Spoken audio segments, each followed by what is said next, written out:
नमस्कार मित्रों, एक धार्मिक विचारों से ओतप्रोत कहानी जो आपके जीवन शैली को बदल देगी।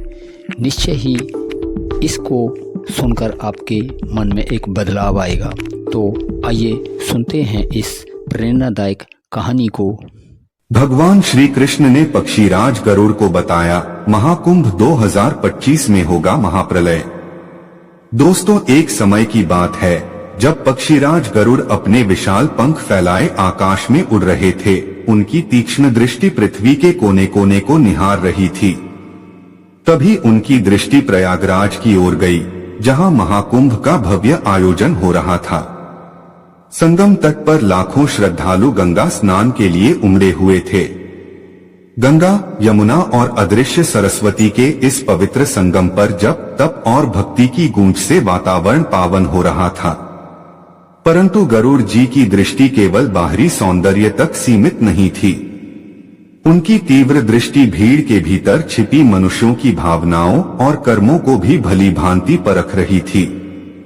उन्होंने देखा कि कई ऐसे लोग थे जिनके चेहरे पर आस्था और मोक्ष की आशा तो थी, लेकिन उनके कर्मों की छाया भी स्पष्ट झलक रही थी। दोस्तों, फिर गरुड़ जी ने उन महिलाओं को देखा जिन्होंने अपने परिवार और कर्तव्यों को त्याग कर पराये पुरुषों से अवैध संबंध बनाए थे।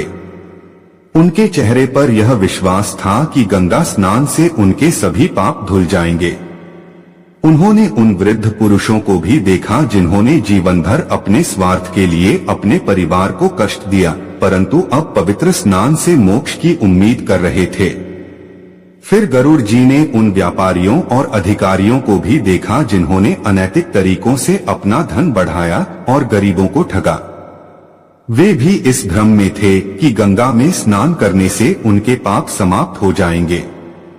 वहीं कुछ युवा भी थे जिन्होंने नैतिकता और मर्यादा को तिलांजलि दे दी थी, लेकिन अब गंगा के जल में पवित्रता खोज रहे थे।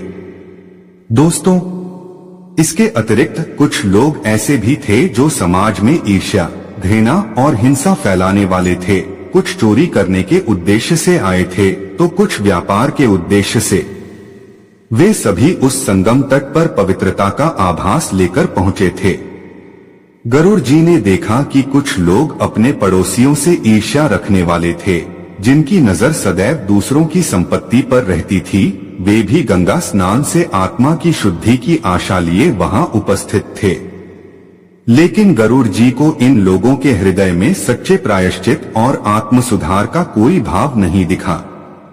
यह देखकर वे व्याकुल हो उठे और उन्होंने मन ही मन सोचा, क्या गंगा का पवित्र जल सच में इतने भारी पापों का प्रायश्चित कर सकता है? क्या इन लोगों का उद्धार मात्र एक डुबकी से संभव है, जबकि उनके कर्म और मन अब भी दूषित हैं? दोस्तों, इस प्रकार इस गहन जिज्ञासा का समाधान खोजने के लिए पक्षीराज गरुड़ ने गोलोक जाने का निश्चय किया। फिर वे तुरंत अपने विशाल पंख फैलाकर श्री कृष्ण से मिलने गोलोक पहुंच गए। फिर जब गरुड़ जी गोलोक पहुंचे तो उन्होंने देखा कि भगवान श्री कृष्ण एक स्वर्णिम सिंहासन पर विराजमान थे।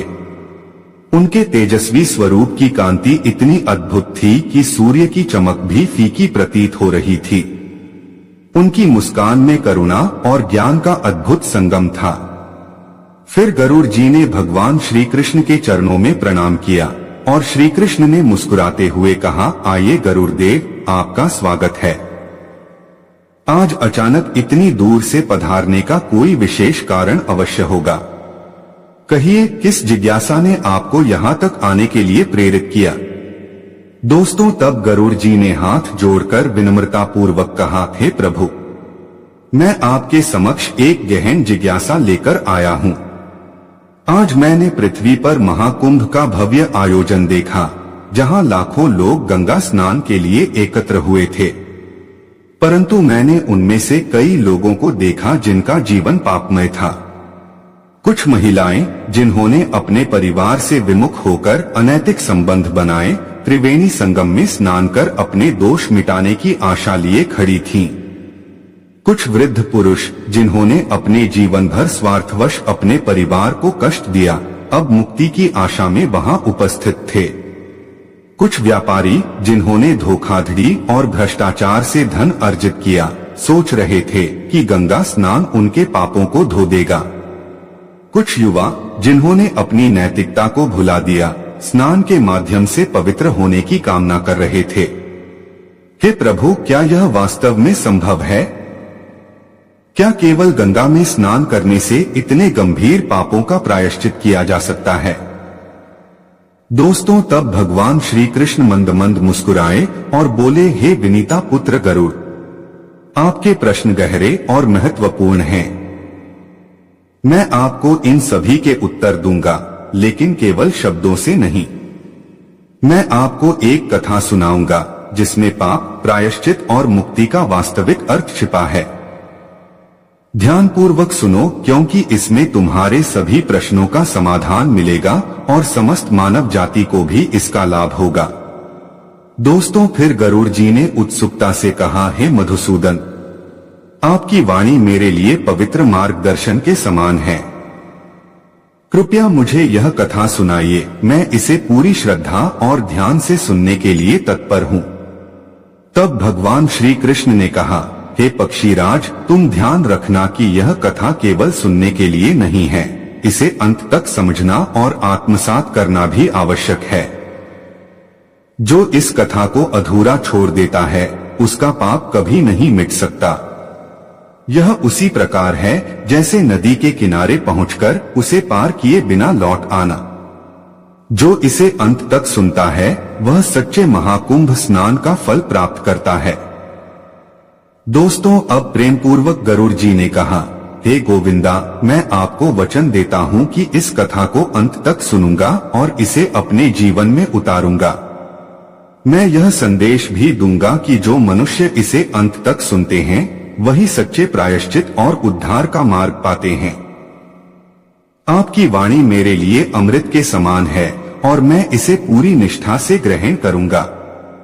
दोस्तों, तब श्री कृष्ण ने कहा, हे पक्षीराज, एक समय की बात है जब गंगा के तट के पास एक प्राचीन गांव था जिसका नाम काशीपुर था।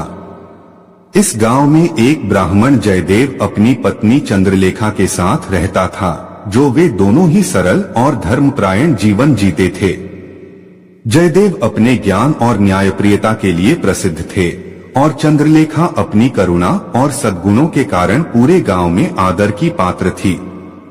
वह मानो साक्षात भगवान राम और माता सीता का जोड़ा हो। तभी महाकुंभ के समय गांव में हलचल मच गई। जयदेव और चंद्रलेखा अपनी छोटी सी कुटिया में बैठकर महाकुंभ जाने की तैयारी कर रहे थे। तब जयदेव ने कहा, अरे चंद्रलेखा, महाकुंभ का स्नान आत्मा की शुद्धि का महान अवसर है, इसीलिए हमें भी चलना चाहिए। फिर चंद्रलेखा ने मुस्कुराते हुए कहा, ओ जी, आप यह सत्य कहते हैं, लेकिन मैं देख रही हूँ कि गांव में कई लोग ऐसे भी हैं जो केवल अपने पाप छुपाने के लिए जा रहे हैं। क्या गंगा सच में उनके पापों को शुद्ध कर पाएगी? तब जयदेव ने गंभीर होकर कहा, अरे चंद्रलेखा, गंगा स्नान तो केवल एक माध्यम है, किंतु वास्तविक शुद्धि तो मन और कर्मों की होती है। जो सच्चे हृदय से प्रायश्चित करते हैं, वही इसका लाभ उठा सकते हैं। उनकी यह बातचीत चल ही रही थी कि तभी काशीपुर के ही एक दंपत्ति धनंजय और उनकी पत्नी सुमित्रा जयदेव के घर आए। दोस्तों, धनंजय एक धनी व्यापारी था, लेकिन अपने कर्मचारियों का शोषण करने के लिए बदनाम था। सुमित्रा, जो अक्सर समाज की परवाह किए बिना अपने स्वार्थ में डूबी रहती थी, वह भी उनके साथ थी। तब धनंजय ने हंसते हुए उपहास करते हुए कहा, पंडिता जी, आप भी महाकुंभ जा रहे हैं और अब हम भी जा रहे हैं। मैंने तो सुना है कि गंगा में एक डुबकी लगाने से सारे पाप धुल जाते हैं। क्यों? आपके ज्ञान और शास्त्रों में तो यही लिखा है, और क्यों? मैं भी सही कह रहा हूं ना?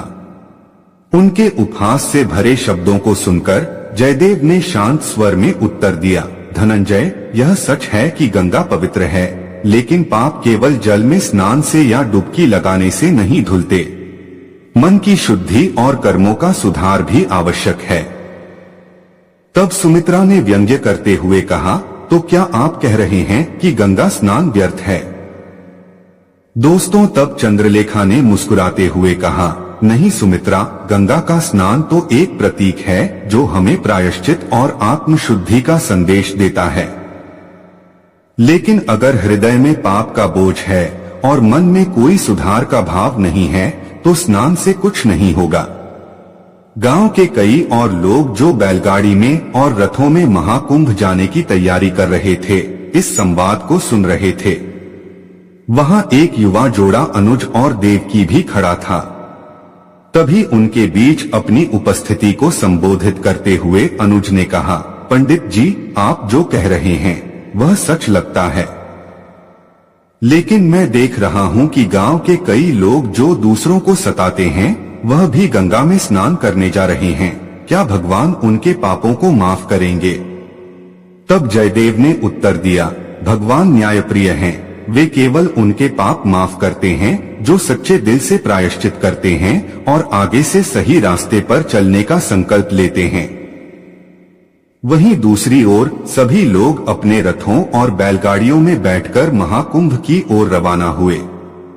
रास्ते में लोग अपने अपने अनुभव साझा कर रहे थे। कुछ लोग अपनी चिंताओं और पापों के बारे में सोच रहे थे, तो कुछ गंगा के पवित्र जल के स्पर्श के लिए उत्सुक थे। जब काशीपुर के लोग महाकुंभ में पहुंचे तो गंगा के पवित्र संगम पर स्नान के बाद रात को तंबुओं में विश्राम करने चले गए, जिससे अचानक वहां एक विचित्र घटना घटित हुई। आधी रात को कुछ तंबुओं में आग लग गई और देखते ही देखते वह आग कई तंबुओं को अपनी चपेट में ले लिया। अब वह आग इतनी तेज बढ़ गई कि चारों ओर अराजकता फैल गई, जिससे लोग जान बचाने के लिए इधर उधर भागने लगे। महिलाएं अपने बच्चों को बाहों में भरकर और बुजुर्ग जो कुछ भी नहीं कर सकते थे वे भगवान को पुकारने लगे। दोस्तों, फिर कुछ युवाओं ने आग को बुझाने की कोशिश की, लेकिन लपटें और भयंकर हो गईं। अब चारों ओर भय और चीख पुकार मच गई। लोग बार बार ईश्वर को पुकार रहे थे, हे ईश्वर, अब तू ही सहारा है हमारा। तभी आग और धुएं के बीच एक तेजस्वी साधु प्रकट हुए। उनके हाथ में एक पीले रंग का त्रिशूल था, मानो वह सुवर्ण से बना हो। उनका चेहरा दिव्यता से दमक रहा था और उनकी उपस्थिति से समय मानो थम गया हो। वह साधु अपनी आंखें बंद कर ध्यान लगाने लगे और अपने त्रिशूल को आकाश की ओर उठाया। कुछ ही क्षणों में उनकी दिव्य शक्ति ने आग को शांत कर दिया, जिससे लोग यह चमत्कार देखकर स्तब्ध रह गए। दोस्तों, भयभीत और थके हुए लोग साधु के चरणों में गिर पड़े। कुछ रो रहे थे तो कुछ श्रद्धा से उन्हें देख रहे थे। व्यापारी धनंजय ने कांपते हुए पूछा, महात्मा जी, आपने हमारी रक्षा की है, कृपया हमें बताइए आपने यह कैसे किया और हम इस विपत्ति से क्यों बचे? तब उस तेजस्वी साधु ने शांत और करुणामय स्वर में उत्तर दिया, मैं केवल एक माध्यम हूँ, तुम्हारी प्रार्थना ने मुझे यहाँ खींचा। लेकिन याद रखो, यह आग केवल तुम्हारे तंबुओं में नहीं लगी थी, यह आग तुम्हारे कर्मों की थी जो तुम्हारे भीतर जल रही थी। तुमने अपनी प्रार्थना और श्रद्धा से इसे शांत करने का मार्ग पाया, लेकिन इसे पूरी तरह बुझाना तभी संभव है जब तुम अपने जीवन में सत्य, धर्म और प्रायश्चित का मार्ग अपनाओ। दोस्तों, भगवान श्री कृष्ण ने कहा, हे खगेंद्र। वहीं पास में बैठे जयदेव पंडित ने फिर पूछा, हे महात्मा, हम सभी जानते हैं कि गंगा का जल पवित्र है, लेकिन क्या केवल गंगा में स्नान करना हमारे पापों को धो सकता है? क्या इससे हम मुक्ति पा सकते हैं? तब साधु ने जयदेव की ओर स्नेह भरी दृष्टि से देखा और बोले, हे ब्राह्मण, यह प्रश्न हर धर्मपरायण व्यक्ति के मन में उठता है। याद रखो, गंगा में स्नान केवल एक प्रतीक है, यह तुम्हें आत्मचिंतन और प्रायश्चित का मार्ग दिखाने के लिए है। लेकिन यदि मन और आत्मा शुद्ध नहीं है तो केवल गंगा स्नान तुम्हारे पापों को नहीं धो सकता। दोस्तों, जयदेव ने फिर से पूछा, महात्मा, तो सच्चे प्रायश्चित का मार्ग क्या है? जो लोग अपने जीवन में बड़े से बड़े पाप करते हैं उनके लिए मुक्ति का रास्ता क्या है?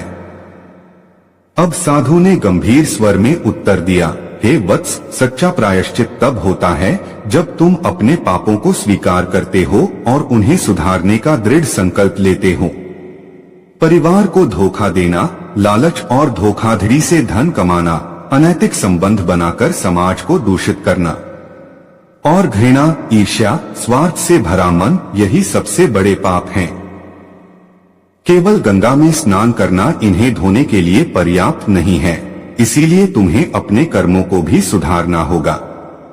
दोस्तों, अब उस तेजस्वी साधु ने सभी को संबोधित करते हुए कहा, सुनो, गंगा का पवित्र जल तुम्हारे भीतर परिवर्तन का प्रतीक है, लेकिन यह परिवर्तन तभी संभव है जब तुम इसे अपने हृदय में आत्मसात करोगे।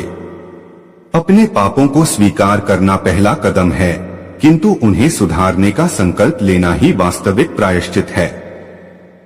बिना किसी स्वार्थ के दूसरों की सहायता करो, सत्य, धर्म और प्रेम का पालन करो। सच्चा पुण्य वही है जिसमें तुम्हारा हृदय शुद्ध हो और तुम्हारे कर्म निस्वार्थ हो। फिर उन्होंने आगे कहा, भगवान केवल उन्हीं के पाप क्षमा करते हैं जो सच्चे मन से सुधार की राह पर चलते हैं। यदि तुम यह सोचते हो कि केवल बाहरी कर्मकांड तुम्हें पवित्र कर देंगे, तो यह तुम्हारा भ्रम है। असली पवित्रता तुम्हारे मन और आत्मा में है। सत्य बोलो, दान करो और सेवा का मार्ग अपनाओ, यही मुक्ति का मार्ग है। दोस्तों, सभी लोग साधु के वचनों को ध्यानपूर्वक सुन रहे थे।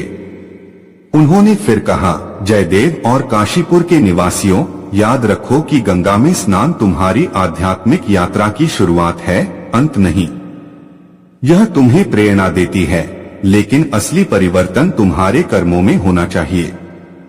सत्य, सेवा और प्रेम ही तुम्हें जीवन में सही दिशा देंगे। दोस्तों, जयदेव ने साधु के वचनों को गंभीरता से सुना और विनम्रता पूर्वक कहा, महात्मा जी, आपकी वाणी ने हमारे जीवन का मार्गदर्शन कर दिया है। हम आपके उपदेश को आत्मसात करेंगे और अपने पापों को सुधारने का प्रयास करेंगे। फिर साधु ने सभी को आशीर्वाद दिया और वहां से विदा हो गए। इसके बाद काशीपुर के लोग गंगा स्नान के वास्तविक महत्व को समझ सके और सच्चाई, सेवा तथा प्रेम के मार्ग पर चलने का संकल्प लिया। इसी तरह भगवान श्री कृष्ण ने भी गरुड़ जी को उपदेश देते हुए कहा, हे पक्षीराज गरुड़, अब मैंने आपके सभी प्रश्नों के उत्तर दे दिए हैं। फिर गरुड़ देव ने विनम्रता पूर्वक कहा, हे भगवान, आपकी कथा के माध्यम से मुझे अपने सभी सवालों के उत्तर मिल गए हैं। अब मैं समझ गया हूँ कि सच्चा प्रायश्चित केवल आत्मा की शुद्धता और निस्वार्थ कर्मों से ही संभव है। आपकी कृपा से मुझे जीवन का सच्चा मार्ग मिल गया है। अब मैं संतुष्ट होकर अपने धाम लौटता हूँ। इतना कहकर पक्षीराज गरुड़ ने श्री कृष्ण को प्रणाम किया और आकाश की ओर उड़ चले। फिर उनके मन में अब पूर्ण शांति और संतोष था। उन्होंने निश्चय किया कि इस दिव्य ज्ञान को वे संसार में फैलाएंगे। तो दोस्तों, मैं आशा करता हूँ कि आपको यह कथा पसंद आई होगी। इस कहानी से आपको क्या शिक्षा मिलती है, आप कृपया कमेंट्स करके ज़रूर बताएं। कमेंट्स में राधे कृष्णा, हर हर महादेव ज़रूर लिखें। और अभी तक आपने हमारा ये शिव अमृत स्टोरी चैनल सब्सक्राइब नहीं किया है तो कृपया अभी सब्सक्राइब करें और बेल आइकन के बटन को ज़रूर दबा लें ताकि आने वाली वीडियो का नोटिफिकेशन आपको मिलता रहे। आपने अंत तक हमारा वीडियो देखा, इसके लिए बार बार धन्यवाद। हर हर महादेव। जय श्री कृष्णा। राधे राधे मित्रों।